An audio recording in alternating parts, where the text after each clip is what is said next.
ഞാൻ ഇതാണ് പറഞ്ഞത് നമ്മുടെ എൻ്റെ താക്കോലെന്നാ കുഞ്ഞമ്മര് അതെനിക്കറിഞ്ഞൂടല്ലോ. ശരി ശരി ശരി.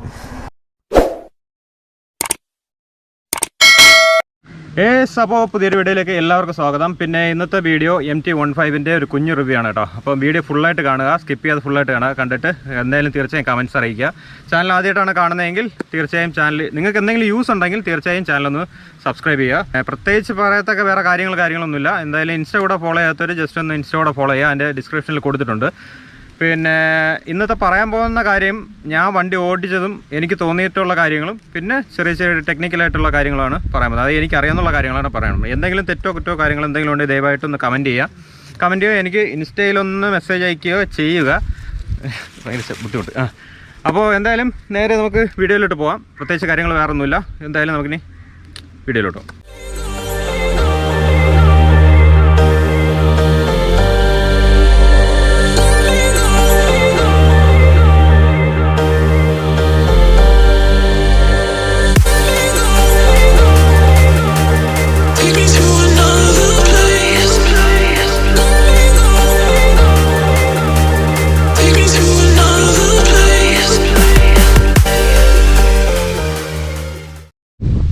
അപ്പോൾ ഇതാണ് നമ്മുടെ സ്വന്തം MT15 BS6 മോഡൽ കേട്ടോ. അപ്പോൾ ഇതിൽ വണ്ടിയിൽ വേറെ ചേഞ്ചസ് കാര്യങ്ങളോ എന്തെങ്കിലും വരുത്തിയിട്ടുണ്ടോ എന്ന് ചോദിച്ചു കഴിഞ്ഞാൽ 1-2 ചേഞ്ചസ് വരുത്തിയിട്ടുണ്ട്. അത് ഞാൻ വീഡിയോയിൽ പറയാം. അത് ഫുള്ളായിട്ട് കാണാം കേട്ടോ.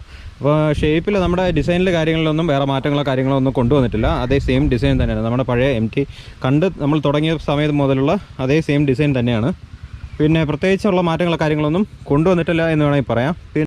ശരി, അപ്പോൾ ഇതിൽ എടുത്ത് പറയത്തേക്കെന്ന് പറയുമ്പോൾ വണ്ടിയിൽ കൊണ്ടുവന്നിട്ടുള്ള ചേഞ്ചസ് എന്ന് പറയുമ്പോൾ ഫ്രണ്ട് ബാക്ക് നമുക്ക് റേഡിയൽ ടയർ ആക്കിയിട്ടുണ്ട് നമ്മുടെ BS6. പിന്നെ കൊണ്ടുവരേണ്ട കാര്യം സത്യം പറഞ്ഞാൽ MT കൊണ്ടുവന്നിട്ടില്ല, അത് യമഹ കൊണ്ടുവന്നിട്ടില്ല. കാര്യം വേറെ ഒന്നുമില്ല, ഇപ്പോഴും സാധനം സിംഗിൾ ചാനൽ ABS തന്നെയാണ്. ഇത് ഡ്യുവൽ ചാനൽ ABS കൊണ്ടുവരേണ്ട ഒരു സംഭവം തന്നെ. കാര്യം 6 സ്പീഡ് ഗിയർ ബോക്സ് വിത്ത് സ്ലിപ്പർ ക്ലച്ച് വരുന്ന ഈ ഒരു ഐറ്റത്തിന് എന്തായാലും സിംഗിൾ ചാനൽ ABS അല്ല കൊണ്ടുവരേണ്ടത്, ഡ്യുവൽ ചാനൽ ABS ആണ് കൊണ്ടുവരേണ്ടത്. പിന്നെ അത് എന്തുകൊണ്ടും ഒരു നെഗറ്റീവായിട്ട് എടുത്ത് പറയേണ്ട വരും. കാര്യം വേറെ ഒന്നുമില്ല, അത് നല്ല എന്ന് പറഞ്ഞാൽ നമ്മുടെ R15 ഓടിക്കുന്നവർക്ക് എന്തായാലും അറിയാം. അതേ സെയിം പവറും കാര്യങ്ങളും എന്ന് പറഞ്ഞാൽ ചെറിയൊരു അങ്ങോട്ടും ഇങ്ങോട്ടും ചെറിയൊരു പോയിൻറ്റിൻ്റെ മാത്രമേ വ്യത്യാസമുള്ളൂ നമ്മുടെ MTയും R15 V3 ആയിട്ട്. അപ്പോൾ അതുകൊണ്ട് എന്തായാലും ഇത്രയും പ്രൈസ് ഹൈക്ക് വെച്ചിട്ട് ഇതിൻ്റെ ഓൺ റോഡ് പ്രൈസ് എത്രയാണ് പറഞ്ഞത്? 172 ഓൺ റോഡ് പ്രൈസ് വരുന്നത്. അപ്പം ഇത്രയും പ്രൈസ് കയറ്റിയിട്ട് അവർ സിംഗിൾ ചാനൽ ABSൽ ഒതുക്കിയതിൽ എന്തുകൊണ്ടും അതൊരു വലിയൊരു നെഗറ്റീവ് തന്നെയാണ്. കാര്യം സേഫ്റ്റിയാണ് നമുക്ക് പ്രധാനമായിട്ടുള്ളത്. പിന്നെ അത് ജസ്റ്റ് ഞാൻ ഇതിൻ്റെ പറഞ്ഞെന്ന് പറഞ്ഞാൽ അത് പ്രധാനമായിട്ടുള്ളൊരു ഘടകമാണ്. അപ്പോൾ വണ്ടി എടുക്കുന്നത് ജസ്റ്റ് അതൊന്ന് ശ്രദ്ധിക്കുക. കാര്യം എൻ്റെ ബ്രേക്കിംഗ് കാര്യങ്ങളിൽ ചെറിയ പ്രശ്നങ്ങളുണ്ട്. അത് ഞാൻ എന്തായാലും വണ്ടി ഓടിച്ചിട്ട് പറയാം. ശരി, അപ്പോൾ എന്തായാലും നമുക്ക് എഞ്ചിൻ്റെ ഭാഗത്തുനിന്ന് പോകാം. അപ്പം എഞ്ചിന് 4 stock liquid cooled SOHC 4 valve എഞ്ചിനാണ് കേട്ടോ വരുന്നത്. പിന്നെ കറക്റ്റ് CC എന്ന് പറയുന്നത് 155 CC ആണ്. മാക്സിമം പവർ തരുന്നത് പറയുന്നത് 10,000 RPMൽ 18.5 PS ആണ് ഇതിൻ്റെ പവർ വരുന്നത്, മാക്സിമം പവർ വരുന്നത്. പിന്നെ മാക്സിമം ടോർക്ക് വരുന്നതെന്ന് പറഞ്ഞാൽ 8500 RPMൽ 13.9 Nm ടോർക്കാണ് വരുന്നത്. പിന്നെ ഞാനൊരു സംഭവം കൂടെ ജസ്റ്റ് ഒന്ന് കാണിച്ചു തരാം കേട്ടോ. ഇതിപ്പോൾ കണ്ടപ്പോൾ ജസ്റ്റ് ഒന്ന് പറയണമെന്ന് തോന്നിയുള്ളൂ. ഒരു എഞ്ചിൻ കാർഡ് കൊടുത്തിട്ടുണ്ട് കേട്ടോ. എഞ്ചിൻ കാർഡ് കൊടുത്തിട്ടുണ്ടെന്ന് പറയുമ്പോൾ ഇത് സത്യം പറഞ്ഞാൽ പ്ലാസ്റ്റിക് എന്ന് പറയുമ്പോൾ എന്തുകൊണ്ടും ചെറിയൊരു തട്ടി ഓഫ് റോഡൊക്കെ പോകുന്നവർ ജസ്റ്റ് ഒന്ന് നോക്കുക. ഇതൊരു തട്ടി കഴിഞ്ഞാൽ എന്തായാലും ഇത് പോകാൻ ചാൻസ് ഉണ്ട്. ഇത് മാത്രം ജസ്റ്റ് ഒന്ന് നോക്കുക. പിന്നെ ഇതിൻ്റെ കാറ്റലറ്റിംഗ് കൺവേർട്ടർ കാര്യങ്ങളൊക്കെ ഈ ഭാഗത്തല്ല വന്നിട്ടുള്ളത്, ഈ ഒരു ഭാഗത്താണ് കേട്ടോ. ഇങ്ങനെയാണ് അതിൻ്റെ കൺവേർട്ടർ കാര്യങ്ങളൊക്കെ വന്നിട്ടുള്ളത്. അപ്പോൾ അത് എന്തുകൊണ്ടും വലിയ കുഴപ്പമില്ലാന്ന് തോന്നി. കാര്യം ഈ ഒരു ഭാഗത്തൊക്കെ ചില വണ്ടികളൊക്കെ വന്നിട്ടുണ്ട്. നമ്മുടെ FC ഒക്കെ നോക്കിയവർക്ക് മനസ്സിലായിട്ടുണ്ടാവും ആ ഒരു ഭാഗത്താണ് വരുന്നത്. കാര്യം ഓഫ് റോഡ് അടിക്കുന്നവർക്ക് ചെറിയ തോതിലുള്ള പണി ഈ ഒരു ഭാഗത്ത് വന്നു കഴിഞ്ഞാൽ കിട്ടാൻ ചാൻസ് ഉണ്ട്. ഇത് ചിലപ്പം പ്ലാസ്റ്റിക് ആയതുകൊണ്ട് ഇനി ഞാൻ അത്ര വലിയ ഉറപ്പ് പറയില്ല. പിന്നെ ഞാൻ കഴിഞ്ഞൊരു റിവ്യൂവിൽ എന്ന് പറഞ്ഞാൽ നമ്മുടെ FZൻ്റെ റിവ്യൂവിൽ പറഞ്ഞു അതിൻ്റെ ടാങ്കിൻ്റെ ചെറിയൊരു പ്രശ്നം. അത് 1-2 പേര് എന്നെ ചൂണ്ടിക്കാണിച്ചാണ്. ടാങ്കിൻ്റെ പ്രശ്നമുണ്ട്. അതായത് ഇവിടെ നിന്ന് ഇങ്ങനെ സ്പ്ലിറ്റ് ആവുന്നൊരു സംഭവം. അത് MTക്ക് ഉണ്ടോടാ? ഇല്ലല്ലോ, MTക്ക് അങ്ങനെ ഒരു പ്രശ്നമില്ലല്ലോ ടാങ്കിൻ്റെ. അപ്പോൾ ടാങ്കിൻ്റെ കാര്യത്തിൽ MTക്ക് എന്തായാലും അങ്ങനെ ഒരു പ്രശ്നമില്ല. കഴിഞ്ഞതിന് അത് പറയാൻ വിട്ടുപോയതാണ് കേട്ടോ. അതുകൊണ്ടാണ് ഞാൻ ഇതിൻ്റെ ഇടയിൽ അത് ജസ്റ്റ് ഒന്ന് പറഞ്ഞു വിട്ടത്. ശരി, അപ്പോൾ ഫ്യൂൽ ടാങ്ക് കപ്പാസിറ്റി എന്ന് പറഞ്ഞാൽ 10 ലിറ്ററാണ്. 10 ലിറ്റർ എന്ന് പറയുമ്പോൾ അത് ലൈറ്റായിട്ടൊന്ന് കുറഞ്ഞിട്ടുണ്ടോ അല്ലെങ്കിൽ കുറച്ചുകൂടെ ഒന്ന് കൂട്ടാമായിരുന്നെന്ന് തോന്നും. പക്ഷേ മൈലേജിൻ്റെ കാര്യം നോക്കുമ്പോൾ നമുക്ക് എന്തായാലും നമുക്കൊരു കുറ്റമായിട്ട് പറയാനായിട്ടില്ല. മൈലേജ് എങ്ങനെ പോയാലും ഒരു 45-50 എന്തായാലും കിട്ടാനാണ് ചാൻസ്. കാര്യം ഇതിൻ്റെ കാർബറേറ്റർ ആയിരുന്നെങ്കിൽ നമുക്ക് കറക്റ്റ് അത് ചെക്ക് ചെയ്യാൻ പറ്റുമായിരുന്നു. ഫ്യൂൽ ഇഞ്ചക്ഷൻ ആയതുകൊണ്ട് വണ്ടിയുടെ കറക്റ്റ് നമുക്ക് ആ 45 അല്ലേ? 45-50 എങ്ങനെ പോയാലും കിട്ടും. അത് കാര്യം വേറെ ഒന്നുമില്ല. 1-2 പേര് എൻ്റെ അടുത്ത് പറഞ്ഞിട്ടുണ്ടായിരുന്നു ഇതിൻ്റെ മൈലേജ് ഒന്ന് ചെക്ക് ചെയ്യണമെന്ന്. മൈലേജ് ചെക്ക് ചെയ്യാൻ പറ്റാത്തതിൻ്റെ കാര്യം വേറെ ഒന്നുമില്ല. FI വണ്ടിക്ക് ഇതിനകത്തൊരു മോട്ടറുണ്ട്. മോട്ടറല്ല, പമ്പല്ലേ, പമ്പുണ്ട്. ആ പമ്പ് സംഭവം അത് ഫില്ലായി കിടക്കണം പെട്രോൾ, അല്ലെങ്കിൽ അത് വണ്ടിക്ക് പിന്നീട് പണി കിട്ടും. അതുകൊണ്ട് കറക്റ്റ് അത് ടാങ്ക് പറ്റിച്ചിട്ട കാര്യങ്ങൾ നമുക്ക് എന്തായാലും മൈലേജ് നോക്കാൻ പറ്റില്ല. ഒരു അപ്രോക്സിമേറ്റ് റേറ്റാണ് ഞാൻ കറക്റ്റ് ഞാൻ ഇപ്പോൾ പറഞ്ഞത്. എങ്ങനെ പോയാലും ഒരു 50 നിങ്ങൾക്ക് എന്തായാലും നിങ്ങൾക്ക് ഒരു മര്യാദയ്ക്ക് ഓടിക്കുന്ന ഒരാളിന് എങ്ങനെയായാലും 50 കിട്ടിയില്ലെങ്കിൽ 45 എന്തായാലും കറക്റ്റായിട്ട് കിട്ടും ഇന്നത്തെ പെട്രോളിൻ്റെ ആ ഒരു ഇത് വെച്ചിട്ട്. ഓക്കെ, അപ്പോൾ കറക്റ്റ് സീറ്റ് ഹൈറ്റ് എന്ന് പറയുന്നത് 810 mm ആണ്. ഗ്രൗണ്ട് ക്ലിയറൻസ് പറഞ്ഞാൽ 170 mm ആണ്. ഇത് മാക്സിമം ഒരു 5.5 വരെ ഉള്ളവർക്ക് എന്തായാലും ഓക്കെയാണ് എൻ്റെ സീറ്റ് ഹൈറ്റ്. അല്ലാതെ വണ്ടി എടുക്കും ഒരു മിനിറ്റ് അത് റോഡിൽ കയറ്റിക്കോട്ടെ. അപ്പോൾ സീറ്റ് ഹൈറ്റ് എങ്ങനെ പോയാലും ഒരു 5.5 വരുന്നവർക്ക് വരെ ഈസി ആയിട്ട് നമുക്ക് എന്തായാലും കാല് വന്ന് നിൽക്കാൻ പറ്റുന്നുണ്ട്. അതിനുള്ള ഹൈറ്റേ ഉള്ളൂ. പിന്നെ സീറ്റ് ആകുമ്പോട്ട് ഞാൻ എന്തായാലും വണ്ടി ഓടിക്കുമ്പോൾ ഞാൻ ജസ്റ്റ് പറയാം, കാര്യം വേറെ ഒന്നുമില്ല, അത് പറയാനായിട്ടുണ്ട് കേട്ടോ. പിന്നെ ഞാൻ എങ്ങനെയായാലും ഒരു 5.7 5.8 ഉണ്ട് കേട്ടോ. അതുകൊണ്ട് എനിക്ക് അത്യാവശ്യം നല്ല രീതിയിൽ കാലൂന്നി നിൽക്കാൻ പറ്റുന്നുണ്ട്. പിന്നെ സീറ്റിൻ്റെ കാര്യത്തിൽ റൈഡിങ് സീറ്റ് ഞാൻ പിന്നീട് പറയാം. എന്തായാലും ബാക്ക് പില്ലിയൻ സീറ്റാണ് എടുത്ത് പറയേണ്ടത്. ഇത് പ്രത്യേകിച്ച് യൂസ് ഉണ്ടോ എന്ന് ചോദിച്ചു കഴിഞ്ഞാൽ ഒരു മെലിഞ്ഞിട്ടുള്ള ഒരാളിന് അത്യാവശ്യം കുഴപ്പമില്ലാത്ത രീതിയിൽ ഇരിക്കാം. ഇവിടെ ബാക്കിൽ എന്തെങ്കിലും ഒരു ബാക്ക് റെസ്റ്റോ കാര്യങ്ങൾ എന്തെങ്കിലും കൊടുത്താലേ നമുക്ക് എന്തായാലും ലോങ് പോകാൻ പറ്റുള്ളൂ. ബാക്കിലോട്ട് വരുമ്പോൾ എന്തായാലും ഒരു ടെയിൽ കൊടുത്തിട്ടുണ്ട്. ഇത് അത്യാവശ്യം എന്താ പറയുക, ഇതിൻ്റെ യൂസ് ഉണ്ടോ എന്ന് ചോദിച്ചു കഴിഞ്ഞാൽ എന്തായാലും എനിക്കിത് ഇഷ്ടപ്പെട്ടിട്ടില്ല. നിങ്ങൾക്ക് എന്തെങ്കിലും മാറ്റണമെങ്കിൽ മാറ്റാം. അവന് മാറ്റാൻ വേണ്ടി നിൽക്കാനല്ലേ, നീ മാറ്റണോ. പിന്നെ ഒരു ടയർ ഹഗ്ഗർ കൊടുത്തിട്ടുണ്ട്. എന്തുകൊണ്ട് യൂസാണ്, ഇത് ഇളക്കി മാറ്റല്ലേ, പുറകിൽ നിന്ന് പറഞ്ഞതിൻ്റെ അണ്ണാക്കിൽ ചെളി കയറും. അതുകൊണ്ട് എന്തായാലും ടയർ ഹഗ്ഗർ ദയവേത് ഇളക്കി മാറ്റാതിരിക്കുക. കാര്യം 1-2 നമുക്ക് പണി കിട്ടിയിട്ടുണ്ട്. അതുകൊണ്ടാണ് പറഞ്ഞത്. ഇപ്പോൾ സസ്പെൻഷൻ്റെ കാര്യത്തിൽ വേറെ മാറ്റങ്ങളോ കാര്യങ്ങൾ കൊണ്ടുവന്നിട്ടില്ല. നമ്മൾ പഴയ അതേ സസ്പെൻഷൻ തന്നെയാണ്. അതിൽ വേറെ മാറ്റങ്ങളോ ഒന്നും അതിൽ കൊണ്ടുവന്നിട്ടില്ല. പിന്നെ എടുത്ത് പറയുന്നതെന്ന് പറയുമ്പോൾ സൈലൻസറും കാര്യങ്ങളും ബാക്കി ഇതിലൊരു ഷേപ്പോ കാര്യങ്ങളോ ഒന്നും MT മാറ്റിയിട്ടില്ല എന്ന് വേണമെങ്കിൽ പറയാം. പിന്നെ ഒരു കാർബൺ ഫൈബർ ഫിനിഷ് ഇവിടെ കൊടുത്തിട്ടുണ്ട് കേട്ടോ. അതെന്തുകൊണ്ടും യൂസ് ആണെന്ന് വേണമെങ്കിൽ പറയാം. കാര്യം നമ്മളെ കാലിവിടെ എവിടെയെങ്കിലും തട്ടുകയാണെങ്കിൽ പണി കിട്ടാൻ ചെറിയ ചാൻസ് ഉണ്ടായിരുന്നു. ഇപ്പോൾ എന്തായാലും ഇതിൽ വേറെ പ്രശ്നം കാര്യങ്ങളൊന്നും വരാനായിട്ടില്ല. പിന്നെ വണ്ടിയിൽ പിന്നെ എടുത്ത് പറയത്തക്കെന്ന് പറഞ്ഞാൽ ഞാൻ നേരത്തെ പറഞ്ഞ തന്നെയാണ്, ഈ ഒരു ഇൻഡിക്കേറ്റർ മാറ്റിയിട്ട് നമ്മുടെ ഡ്യൂക്കിൻ്റെ ഇൻഡിക്കേറ്റർ അങ്ങനെ എന്തെങ്കിലും വാങ്ങിച്ച് വെക്കുക. എൻ്റെ ഒരു സജഷനാണ് കേട്ടോ. അത് നിങ്ങൾക്ക് ഓക്കെ ആണെന്നുണ്ടെങ്കിൽ മേടിച്ച് വയ്ക്കുക. പിന്നെ മീറ്ററിൻ്റെ കാര്യത്തിൽ പ്രത്യേകിച്ച് കാര്യങ്ങളൊന്നും സംഭവിച്ചിട്ടില്ല. കാര്യം ഇതിന് നൈറ്റ് എന്തായാലും നമുക്ക് നല്ല രീതിയിലുള്ള വിഷ്വൽ കിട്ടും. നൈറ്റും കിട്ടും, ഡേയും കിട്ടും. വലിയ പ്രശ്നം ഉണ്ടെന്നല്ല, എന്നാലും ഒരു സൺലൈറ്റൊക്കെ വരുന്ന സമയത്ത് ചെറിയൊരു ബുദ്ധിമുട്ട് വരാൻ ചാൻസ് ഉണ്ട്. കാര്യമൊന്നുമില്ല, ബാക്ക്ഗ്രൗണ്ട് ബ്ലാക്ക് ആണ്. അതുകൊണ്ട് ആ ഒരു ഇറിറ്റേഷൻ മാത്രമേ ഉള്ളൂ. പിന്നെ എടുത്തു പറയത്തൊക്കെയെന്ന് പറയുമ്പം സ്വിച്ചിൻ്റെ കാര്യത്തിൽ വേറെ മാറ്റങ്ങളൊന്നും കൊണ്ടുവന്നിട്ടില്ല. ശരി, അപ്പോൾ വണ്ടി ഒന്ന് ജസ്റ്റ് ഒന്ന് ഓടിച്ചു നോക്കാം. അതിന് മുമ്പേ പറയേണ്ട ഒരു കാര്യം കൂടെ ഉണ്ട്. ഓക്കെ, അപ്പോൾ മെയിനായിട്ടും BS6 കൊണ്ടുവന്നിട്ടുള്ള മാറ്റം വേറൊരു കാര്യം കൂടെ ഉണ്ട്. അത് ഞാൻ പറയാൻ വിട്ടുപോയതാണ് കേട്ടോ. ഇപ്പോൾ ഇവിടെ വന്നപ്പം ഈ റോഡൊന്ന് ഓടിച്ച് കാണിക്കാൻ വേണ്ടിയാണ് ഇവിടെ വന്നപ്പം, അപ്പോഴാണ് സത്യം പറഞ്ഞാൽ ഓർത്തത്. അപ്പോൾ അത് ഇവിടെ ഒന്ന് പറഞ്ഞു വിടുകയാണ്, വേറെ ഒന്നുമില്ല. നമ്മുടെ സൈഡ് സ്റ്റാൻഡ് കട്ട് ഓഫ് വന്നിട്ടുണ്ട് കേട്ടോ. അപ്പോൾ നിലവിൽ സ്റ്റാൻഡ് കിടക്കുകയാണ് കണ്ടോ. ഫസ്റ്റ് ഇട്ട് കഴിഞ്ഞാൽ വണ്ടി എന്തായാലും ഓഫാകും. അതെന്തുകൊണ്ടും നല്ലതായി എന്ന് വേണമെങ്കിൽ പറയാം. കാര്യം വേറെ ഒന്നുമില്ല, ഒരുപാട് അപകടങ്ങൾ അങ്ങനെ ഉണ്ടാകുന്നുണ്ട്. അതുകൊണ്ട് എന്തായാലും ആ ഒരു കാര്യം നമ്മുടെ MT15 BS6 കൊണ്ടുവന്നതിൽ എന്തുകൊണ്ടും നല്ല രുചിത്വമായി. പിന്നെ പ്രത്യേകിച്ച് പറയത്തേക്കെന്ന് പറയുമ്പോൾ കാര്യങ്ങൾ വേറെ ഒന്നും കൊണ്ടുവന്നിട്ടില്ല. പിന്നെ ജസ്റ്റ് വണ്ടി ഞാനൊന്ന് ഓടിച്ചിട്ട് 1-2 കാര്യങ്ങൾ പറയാനുണ്ട്. അതുകൊണ്ടാണ് ഈ റോഡിലോട്ട് എടുത്തുകൊണ്ട് വന്നത്. പിന്നെ സൈഡ് മിററിൻ്റെ കേസ് പറയുകയാണെങ്കിൽ അത്യാവശ്യം വിസിബിലിറ്റി ഉള്ള, അത്യാവശ്യം നല്ല ബലമുള്ള സൈഡ് മിറർ തന്നെയാണ് കൊടുത്തിട്ടുള്ളത്. പിന്നെ മീറ്ററിൽ നമ്മളെ ഗിയർ ഇൻഡിക്കേഷനും കാര്യങ്ങളും കൊടുത്തിട്ടുണ്ട്. വണ്ടി ഓടിക്കുമ്പോൾ നിങ്ങൾ തോന്നുന്ന 1-2 കാര്യങ്ങളുണ്ട്. ഒന്ന് മെയിനായിട്ട് വൈബ്രേഷൻ, പിന്നെ സീറ്റ് കംഫർട്ട്. ഇതൊക്കെയാണ് മെയിനായിട്ട് ഇപ്പോൾ പറയാൻ പോകുന്ന മെയിനായിട്ടുള്ള കാര്യം വേറെ ഒന്നുമല്ല. ഒരു 6000 വളവാണ്. 6000 ഓക്കെ, 7000 ഓക്കെ വളവാണ്. അതുകൊണ്ട് കൊളുത്താൻ ചെറിയ മടി ഉണ്ടോ. 7000 RPM കഴിയുമ്പോൾ സത്യം പറഞ്ഞാൽ ഫുഡ് റെസ്റ്റ് എന്നുള്ള ഒരു വൈബ്രേഷൻ വരുന്നത് കേട്ടോ. അത് വലിയൊരു ഇഷ്യൂ ആയിട്ട് എനിക്ക് തോന്നുന്നില്ല. എന്നാലും ആ ഒരു വൈബ്രേഷൻ എന്തായാലും നമ്മളെ ഫുഡ് ബാക്കിൽ നിന്ന് വരുന്നുണ്ട്. അത് വലിയൊരു ഇഷ്യൂ ആയിട്ട് തോന്നുന്നില്ല. എന്നാലും ജസ്റ്റ് ഒന്ന് പറഞ്ഞു തന്നെ കേട്ടോ. വണ്ടിയുടെ വൈബ്രേഷൻ ഉണ്ടോ എന്ന് ചോദിച്ചു കഴിഞ്ഞാൽ എന്തായാലും വൈബ്രേഷൻ ഉണ്ട്. വലിയ പ്രശ്നമായിട്ടുള്ള വൈബ്രേഷൻ അല്ല. നമുക്ക് നമുക്ക് അത്യാവശ്യം കംഫർട്ടായിട്ടുള്ള രീതിക്കാണ് സത്യം പറഞ്ഞ വൈബ്രേഷൻ രീതിയിലുള്ള കാര്യങ്ങളൊക്കെ വണ്ടിയിൽ വന്നിട്ടുള്ളത്. പിന്നെ മെയിനായിട്ട് പറയാൻ നമ്മുടെ ഈ ഒരു സീറ്റിംഗ് പൊസിഷൻ തന്നെയാണ്. അത്യാവശ്യം നല്ല രീതിയിൽ റെസ്റ്റ് ചെയ്ത് വണ്ടി ഓടിക്കാൻ പറ്റുന്ന രീതിയിലാണ് MT15 അന്നും ഇന്നും ഡിസൈൻ ചെയ്തിട്ടുള്ളതും. എൻ്റെ ഹാൻഡിലിൻ്റെ പൊസിഷനും കാര്യങ്ങളല്ല.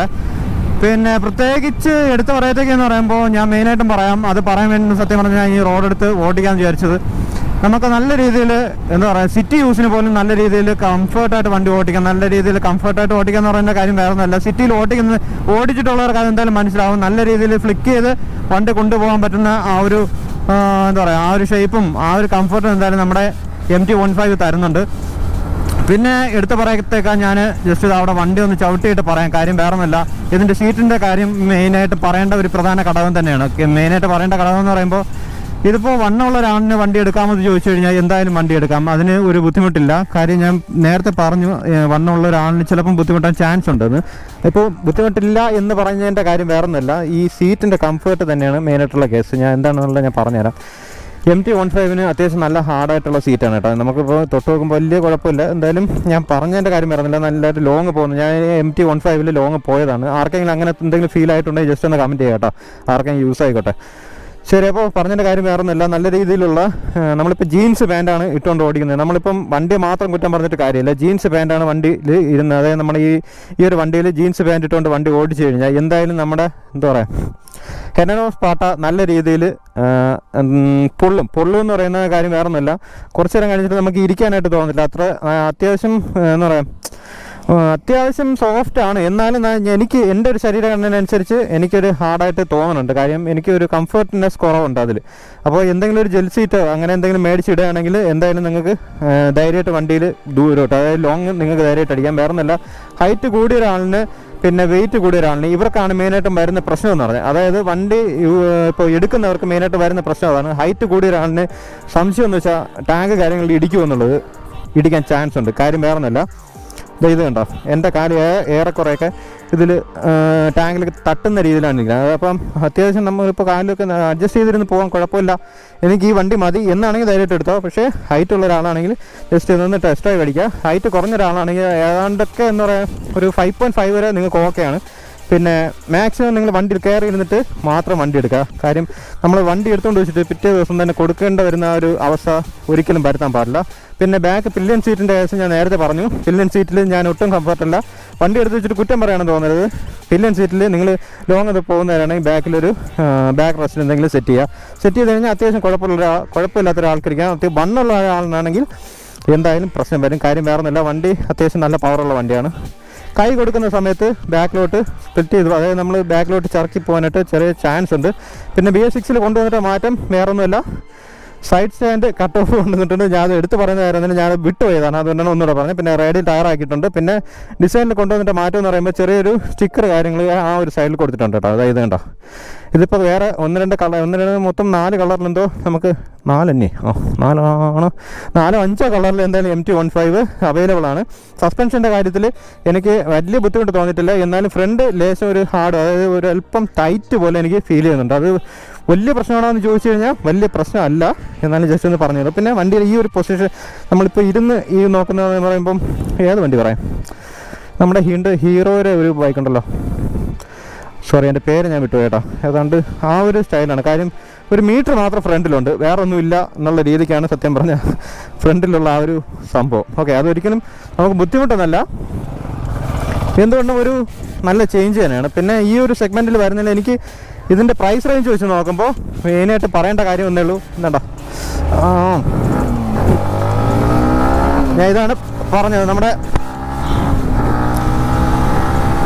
ബാക്കിൽ നമുക്ക് പിന്നിലിൽ ഇരിക്കുന്നവരാണെങ്കിൽ ചെറിയ പണി കിട്ടാൻ ചാൻസ് ഉണ്ട്. കാര്യം വണ്ടി അത്യാവശ്യം നല്ല രീതിയിൽ ചാടി നിൽക്കുന്ന, എന്താ പറയുക, ഒരു കുതിര പോലെയൊക്കെ ചാടി നിൽക്കുന്നൊരു വണ്ടിയാണ്. അതുകൊണ്ട് ദയവ് ചെയ്ത് പിന്നിൽ ഇരിക്കുന്നവർ ജസ്റ്റ് ഒന്ന് നോക്കിയിരിക്കുക. ഒരു വലിയ ബുദ്ധിമുട്ടുണ്ടെന്നല്ല, എന്നാലും ഞാൻ പറഞ്ഞത്. പിന്നെ ബ്രേക്കിൻ്റെ കാര്യം ഞാൻ നേരത്തെ പറഞ്ഞു, സിംഗിൾ ചാനൽ ABS ആണ്. അതുകൊണ്ട് ജസ്റ്റ് കൈ കൊടുക്കുന്നവർ ജസ്റ്റ് അത് മാത്രം ഒന്ന് മനസ്സിൽ വയ്ക്കുക. കാര്യം വേറെ ഒന്നുമില്ല, വണ്ടി ചവിട്ടുമ്പോൾ ചെറിയ രീതിയിലുള്ള സ്കിഡിങ് കാര്യങ്ങളൊക്കെ വരുന്നുണ്ട്. അത് എനിക്ക് 1-2 പ്രാവശ്യം അത് അനുഭവം ആയതുകൊണ്ടാണ് ഞാൻ അങ്ങനെ എടുത്ത് പറഞ്ഞു. ഒരിക്കലും വണ്ടിയെ കുറ്റം പറഞ്ഞല്ല. പിന്നെ മെയിനായിട്ട് ഞാൻ പറയാം, വീഡിയോയിൽ എന്തായാലും ലെങ്ത് ഒരുപാട് കൂടി പോകും, അതുകൊണ്ട് ജസ്റ്റ് ഒന്ന് പറഞ്ഞു വിടുന്നു. മെയിനായിട്ട് പറയാം, നമ്മുടെ പർപ്പസ് എന്താണോ അത് നോക്കിയിട്ട് മാത്രം വണ്ടി എടുക്കുക. വണ്ടി എടുത്ത് വെച്ചിട്ട് നാളെ എന്താ പറയുക, അത് പോരാ ഇത് പോരാ. അപ്പോൾ ചോദിക്കും ഞാൻ എന്തുകൊണ്ട് ഇങ്ങനെ പറഞ്ഞത്, ഞാനത് ജസ്റ്റ് ഒന്ന് പറഞ്ഞു തന്നേ ഉള്ളൂ, എനിക്ക് തോന്നിയ കാര്യങ്ങൾ ജസ്റ്റ് ഒന്ന് പറഞ്ഞു തന്നേ ഉള്ളൂ. നിങ്ങൾ വണ്ടി എടുക്കുന്നുണ്ടെങ്കിൽ ഈ പറഞ്ഞ കാര്യങ്ങൾ ജസ്റ്റ് ഒന്ന് മനസ്സിൽ വയ്ക്കുക. നിങ്ങളുടെ യൂസ് എന്താണോ അത് ആദ്യം മനസ്സിലൊന്ന് ആലോചിക്കുക. വണ്ടി എടുത്ത് ജസ്റ്റ് ഒരു ടെസ്റ്റ് ഡ്രൈവെങ്കിലും അടിച്ചു നോക്കുക. പിന്നെ ഷോറൂമിലെ കാര്യങ്ങളൊക്കെ ഞാൻ ഈ കഴിഞ്ഞൊരു ദിവസം ഷോറൂമിൽ ടെസ്റ്റ് ഡ്രൈവ് ചോദിച്ച് പോയതാണ്. പക്ഷേ അവർക്ക് തരാനായിട്ട് മടിയാണെന്ന് പറഞ്ഞാൽ ഒരു വീഡിയോ ചെയ്തോട്ടെ എന്ന് ചോദിച്ചപ്പോൾ അവർ പറഞ്ഞാൽ ഇല്ല, അത് പുറത്ത് നമ്മളെന്തായാലും വണ്ടി കൊടുക്കുന്നില്ല എന്ന് പറഞ്ഞു. കാര്യം ഇപ്പം അവർക്ക് അതിൻ്റെ ആവശ്യമില്ല. കാര്യം നല്ല രീതിയിൽ നമ്മുടെ വണ്ടി ഇറങ്ങുന്നുണ്ട്. MT15 R15 E3 ഇറങ്ങുന്നുണ്ട്. പിന്നെ ഒരു കമൻറ്റ് കമ്മ്യൂണിറ്റി പോസ്റ്റിൽ ഇട്ടപ്പോൾ ഒരു കമൻറ്റ് വന്നിട്ടുണ്ടായിരുന്നു, ചേട്ടാ R15 MT തമ്മിൽ എന്താണ്, അല്ലെങ്കിൽ R15 എടുക്കണോ MT എടുക്കണോ, അവർക്ക് അതായത് ഈ ഒരു എഞ്ചിൻ പവർ എനിക്ക് തോന്നുന്നു പുള്ളിക്കാരൻ എന്തായാലും ആവശ്യമാണ്. പക്ഷേ വണ്ടി ഏതെടുക്കണോ നല്ല കംഫർട്ട്, അത് കൺഫ്യൂഷനാണ്. ഓക്കെ, അപ്പോൾ ആ പുള്ളിക്ക് വേണ്ടിയിട്ടാണ്, വേറൊന്നുമല്ല, നിൻ്റെ യൂസ് എന്താണോ അതാണ് ഞാൻ പറയുന്നത്. നിൻ്റെ യൂസ് എന്താണോ അതെടുക്കുക. അതായത് ഇപ്പോൾ അത്യാവശ്യം ടൂറിങ്ങിനാണ് നിങ്ങൾ നോക്കുന്നതെങ്കിൽ R15 V3 എടുക്കണ്ട എന്നല്ല, പക്ഷേ അത്യാവശ്യം ഹൈറ്റ് ഉണ്ട്, അത്യാവശ്യം നല്ല ബോഡി വെയിറ്റ് ഉണ്ട് എന്നാണെങ്കിൽ ജസ്റ്റ് ഒന്ന് ഓക്കെ പോട്ടെ ജസ്റ്റ് ഒന്ന് ആലോചിക്കുക. കാര്യം വേറൊന്നുമല്ല. ഓക്കെ, MT R15 ഇത് വെച്ച് നോക്കുമ്പോൾ ടൂറിംഗ് പർപ്പസിന് ഏതാണ് ബെറ്റർ എന്ന് ചോദിച്ചു കഴിഞ്ഞാൽ ഞാൻ MT സജസ്റ്റ് ചെയ്യുള്ളൂ. പക്ഷേ സേഫ്റ്റി വെച്ച് നോക്കുമ്പോൾ എന്തുകൊണ്ട് R15 മതിയെന്ന് പറയും. കാരണം അത് ഡ്യുവൽ ചാനൽ ABS ആണ്. പിന്നെ കംഫർട്ടിൻ്റെ കാര്യം വെച്ച് നോക്കുമ്പോൾ R15 ഓടിച്ച് നമ്മുടെ ശരീരം ഓക്കെ ആണെന്നുണ്ടെങ്കിൽ ധൈര്യമായിട്ട് എടുക്കാം. നമ്മുടെ ടൂറിംഗ് പർപ്പസിന് എന്തുകൊണ്ടും ബെറ്റർ ആയിട്ടുള്ള ചോയ്സ് തന്നെയാണ് R15. പലരും പല രീതിയിൽ പറയും. കാര്യം വേറൊന്നുമല്ല, അതിൻ്റെ ആ ഒരു റൈഡിങ് പൊസിഷൻ തന്നെയാണ്. കാര്യം അതിൻ്റെ ഷേപ്പ് എന്ന് പറയുന്നത് എയറോ ഡൈനാമിക്കോ അങ്ങനെ എന്തോ ആണ് അതിനെ പറയുന്നത്. കറക്റ്റ് ആണോ എന്നറിയില്ല. എന്തായാലും എയറോ ഡൈനാമിക് ആ ഒരു ഷേപ്പാണ് സത്യം പറഞ്ഞാൽ വണ്ടിയുടെ ആ ഷേപ്പ്. കാര്യം കുറച്ചുകൂടെ ഒന്ന് ഡൗൺ ആയിട്ടിരിക്കുക. കാരണം ഡൗൺ ആയിട്ടിരിക്കുമ്പോൾ നമ്മൾ ഷോൾഡറിൽ നിന്നാണ് നല്ല രീതിയിലുള്ള പെയിൻ വരും കുറേ ദൂരം ലോങ് അടിക്കുമ്പോൾ. പിന്നെ ഈ ഒരു കയ്യിൽ ഈ ഒരു ഭാഗത്തുനിന്ന് ചെറിയ തോതിലുള്ള പണി കിട്ടാൻ ചാൻസ് ഉണ്ട്. പിന്നെ വേറെ പ്രത്യേകിച്ച് പറയുന്നത് നമ്മുടെ ഈ ഒരു നടുവിൻ്റെ ഭാഗത്തുനിന്ന് ചെറിയൊരു പണി കിട്ടാനായിട്ട് നല്ല ചാൻസ് ഉണ്ട്. പിന്നെ നമ്മുടെ ഓടിച്ച് പണ്ടി ശീലമാവുന്നുണ്ടെങ്കിൽ എന്തുകൊണ്ടും ബെറ്റർ ആയിട്ട് MT വെച്ച് നോക്കുമ്പോൾ ഞാൻ R15 ചൂസ് ചെയ്യാൻ പറയില്ല. കാര്യം വേറൊന്നുമല്ല, നമ്മളൊരു വണ്ടി ഓടിക്കുമ്പോൾ നമ്മുടെ സേഫ്റ്റി ആണുള്ളത് അതിൻ്റെ മെയിനായിട്ടുള്ള പ്രധാനമായിട്ടുള്ള കേസ്. പിന്നെ വണ്ടി ഓടിച്ചിട്ട് എന്തായാലും അങ്ങ് ശീലിക്കും. പിന്നെ അതിൽ പിന്നെ വേറെ ഒരു എന്താ പറയുക നെഗറ്റീവ് പറയാനായിട്ടില്ല. R15 അത്യാവശ്യം നല്ല രീതിയിൽ, അതായത് നമ്മുടെ വീട്ടിൽ നല്ല രീതിയിൽ മൈലേജ് തരുന്നുണ്ട്. 45 എന്തായാലും മിക്ക വണ്ടിക്ക് കിട്ടുന്നുണ്ട് എന്നാണ് എൻ്റെ ഒരു അറിവ്. കാര്യം ഞാൻ ആ വണ്ടി ഓടിച്ചിട്ടുണ്ട് അതിൻ്റെ കംഫർട്ട് ഞാൻ നല്ല രീതിയിൽ മനസ്സിലാക്കിയിട്ടുണ്ട്. കുറച്ച് ഡൗൺ ആയി ഇരിക്കണം എന്നേ ഉള്ളൂ. അതായത് നമ്മൾ കുറച്ചുകൂടെ ഒന്ന് എന്താ പറയുക, ഇതിൽ കുറച്ചുകൂടെ ഇങ്ങനെ നൂന്നിരിക്കണം, അതിൽ കുറച്ചുകൂടെ ഒന്ന് കമന്നിരിക്കണം. അത് മാത്രമാണ് സത്യം പറഞ്ഞാൽ ഇതിൽ ഒരു എന്താ പറയുക ഒരു ചേഞ്ച് എന്നാണ് പറയാം. പിന്നെ എഞ്ചിൻ പവർ ഏതാണ്ടെന്ന് പറഞ്ഞാൽ ഒരു ഒറ്റ പോയിന്റ് രീതിയിൽ മാത്രമേ ഉള്ളൂ അങ്ങോട്ടും ഇങ്ങോട്ടും വ്യത്യാസം R15 MT വെച്ച് നോക്കാം. പിന്നെ സ്പീഡിൻ്റെ ടോപ്പ് എൻഡിൻ്റെ കാര്യത്തിൽ എന്തുകൊണ്ട് MT-യെക്കാളും മുകളിലാണ് നിൽക്കുന്നത് നമ്മുടെ R15 V3. കാര്യം വേറൊന്നുമില്ല, അവൻ്റെ ഷേപ്പും നമ്മൾ ഓടിക്കുന്ന റൈഡിങ് പൊസിഷനും കാര്യങ്ങളും എല്ലാമാണ് ആ ഒരു സ്പീഡിനുള്ള മെയിനായിട്ടുള്ള ഘടകം എന്ന് ഞാൻ വിശ്വസിക്കുന്നു. ഓക്കെ, ശരി. അപ്പോൾ എനിക്കറിയാവുന്ന 1-2 കാര്യങ്ങൾ മാത്രമാണ് ഞാനിതിൽ ഈ വീഡിയോയിൽ കൂടെ ഉദ്ദേശിച്ചത് അല്ലെങ്കിൽ പറഞ്ഞത്. പിന്നെ വണ്ടി എടുക്കാൻ പോകുന്നവർ അല്ലെങ്കിൽ MT ചൂസ് ചെയ്യണം അല്ലെങ്കിൽ വണ്ടി നോക്കണം MT മതി എന്നാണെങ്കിൽ ജസ്റ്റ് ടെസ്റ്റ് ഡ്രൈവ് അടിക്കുക. വണ്ടി നിങ്ങൾ കയറിയെങ്കിലും ഇരുന്ന് നോക്കുക. വണ്ടി ആ ഒരു ആഗ്രഹത്തിന് പുറത്ത് പോയി എടുത്തിട്ട് നാളെ ഒരു സമയം എടുത്ത് വെച്ചിട്ട് ആ വണ്ടി പോരാ അല്ലെങ്കിൽ അത് ശരിയാവില്ല എന്ന് പറഞ്ഞാൽ അതിനൊരു നെഗറ്റീവ് പറയരുത്. കാര്യം എന്താണെന്നുള്ളത് ഞാൻ വ്യക്തമായിട്ട് പറഞ്ഞു. സീറ്റിൻ്റെ കാര്യത്തിൽ ചെറിയൊരു പണി കിട്ടാനുള്ള ചാൻസ് ഉണ്ട്. ഒരു ജെൽ സീറ്റോ കാര്യം അങ്ങനെ എന്തെങ്കിലും ഒരു മേടിക്കുകയാണെങ്കിൽ, ജെൽ സീറ്റ് എന്ന് പറയുന്നത് നിങ്ങൾ നമ്മുടെ ഫ്ലിപ്കാർട്ടിലോ അല്ലെങ്കിൽ ആമസോണിൽ ജസ്റ്റ് ഒന്ന് സെർച്ച് ചെയ്ത് നോക്കിയാൽ മതി. ജെൽ സീറ്റെന്നോ എയർ സീറ്റെന്നോ ജസ്റ്റ് നിങ്ങളൊന്ന് ടൈപ്പ് ചെയ്ത് കൊടുത്തു കഴിഞ്ഞാൽ ഒരു സീറ്റിൻ്റെ ആ ഒരു അതായത് ആ ഐറ്റം ആ പ്രോഡക്റ്റ് എന്തായാലും വരും. ഏറെക്കുറെ എൻ്റെ ഒരു ഉദ്ദേശം എന്ന് വെച്ച് നോക്കുമ്പോൾ ഏതാണ്ട് ഒരു 3000 ആ റേഞ്ചാണ് സത്യം പറഞ്ഞാൽ സീറ്റിൻ്റെ റേറ്റ് എന്ന് പറയുന്നത്. പിന്നെ എനിക്ക് MT ഓടിച്ചതും R15 ഓടിച്ചത് എനിക്ക് തോന്നിയൊരു ഫീൽ എന്ന് പറഞ്ഞാൽ ഇത് നല്ല രീതിയിൽ എയർ പിടിക്കുന്നുണ്ട്. മനസ്സിലായില്ലേ എന്ന് പറഞ്ഞാൽ ഇവിടെ വേറെ ഗാർഡോ കാര്യങ്ങളോ ഒന്നുമില്ല. നല്ല ഡയറക്റ്റ് നല്ല രീതിയിലുള്ള വിൻഡ് ബ്ലാസ്റ്റ് നല്ല രീതിയിൽ ഉണ്ടാകുന്നുണ്ട്. അത് മാത്രമാണ് സത്യം പറഞ്ഞാൽ എനിക്കൊരു ഇറിറ്റേഷൻ ഉണ്ട് തോന്നിയത്. പിന്നെ സിംഗിൾ ചാനൽ ABS ആണ്. അത് മാത്രമേ ഉള്ളൂ സത്യം പറഞ്ഞാൽ നെഗറ്റീവായിട്ട് പറയത്തക്കെന്ന് പറഞ്ഞാൽ ഒരു പോയിന്റ്. ഓക്കെ, ശരി. അപ്പോൾ എന്തായാലും ഇനി പറഞ്ഞ് റിപ്പീറ്റ് ചെയ്ത് പോകണില്ല. കാര്യം പറഞ്ഞ കാര്യങ്ങൾ പലതും റിപ്പീറ്റ് ചെയ്തത് നല്ല രീതിയിൽ ഡൗട്ടുണ്ട്. ശരി, അപ്പോൾ എന്തായാലും ഇതുവരെ സപ്പോർട്ട് ചെയ്ത എല്ലാവർക്കും ഒരുപാട് നന്ദി. ഇനി മുന്നോട്ടുള്ള വീഡിയോസ് കാണുക. തീർച്ചയായും വീഡിയോ ഇഷ്ടപ്പെട്ടിട്ടുണ്ടെങ്കിൽ ദയവായി ചാനലൊന്ന് സബ്സ്ക്രൈബ് ചെയ്യുക. ശരി, അപ്പോൾ എന്തായാലും നല്ലൊരു വീഡിയോ ആയിട്ട് നമുക്ക് ഉടനെ കാണാം. MT-യെ പറ്റി പറയേണ്ട കാര്യങ്ങളൊക്കെ കുറേയൊക്കെ പറഞ്ഞെന്നാണ് എൻ്റെ ഒരു വിശ്വാസം. എന്തെങ്കിലും പറയാൻ വിട്ടുപോയിട്ടുണ്ടെങ്കിൽ ക്ഷമിക്കുക. വീഡിയോ ലെങ്ത് കൂടുമെന്ന് വിചാരിച്ചിട്ടാണ് പെട്ടെന്ന് ചവിട്ടി കുറയ്ക്കണേ. ശരി, അപ്പോൾ എന്തായാലും നല്ലൊരു വീഡിയോ ആയിട്ട് നമുക്ക് ഉടനെ കാണാം. ഓക്കെ, ശരി എന്നാൽ.